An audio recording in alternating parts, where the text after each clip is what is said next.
Hi, I'm Melissa from SoGoSurvey. I'm checking in with you today to see if you're on board with onboarding. Plenty of organizations spend a lot of time thinking about customer onboarding and leave off on employee onboarding when they should be digging in. Let's take a look. So as we talked about in the customer onboarding session, we know that a lot of organizations base their onboarding programs on a desire to improve the bottom line. This is important for customers, but it's also important for employees as well. Think about all of the money and effort you spend getting your employees hired. First of all, finding them in the first place, bringing them on board, training them. Think about this. Onboarding programs can increase retention by 25%. That's keeping people on board in the first place and keeping them as part of your organization, contributing and growing, and improve employee performance by 11%. So kind of a big deal, that last one too, 69% more likely to stay with an organization for 3 years. And we know that retention is a really important part of not only customers, but working with employees as well. You want smart people, you want to bring them on board, you want to stick with them for the long term. So thinking about that is a big deal, $4,219 to hire a single employee. Think about that in the short term and the long term. It's a huge investment in the people who make your business possible. So get started. Here's a step-by-step guide. First, make sure that you're communicating people before they get started, finding out the communication channels they prefer, making sure that you're staying in contact, finding who's the right person for them to talk to. If it's somebody internally that you'd like them to talk to, or you're their main point of contact as an HR director, for example, make sure that you are continuing the conversation so they don't go radio silent anywhere in the process. The worst thing would be to have happen that they don't even show up on their first day. Make sure they feel welcome even before they walk in the door. Culture is a really big deal. Making sure that you can share as much information as possible, if it's an employee handbook, what your benefits are, and giving people a tour, of course, we'll come to in a moment, but finding out, are they going to be a good fit? And if they are, how can they better understand the culture of your organization?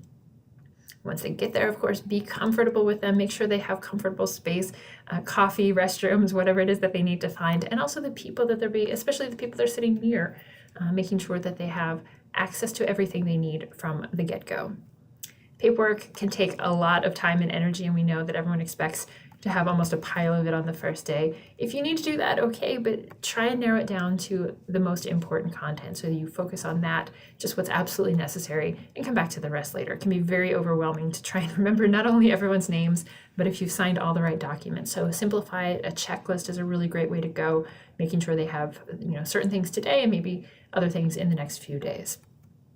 Scheduling training is really helpful, making sure that people know not only sort of your product or your business and services, but what are the tools and systems that you're using internally? How do you share information? What's the best way to communicate? Do different teams prefer to communicate in different ways?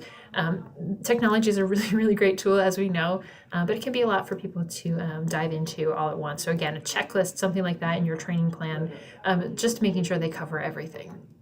And finally, feedback here. Feedback is a really big deal all throughout the process. At the end, of course, at SoGoSurvey, we talk a lot about the importance of feedback.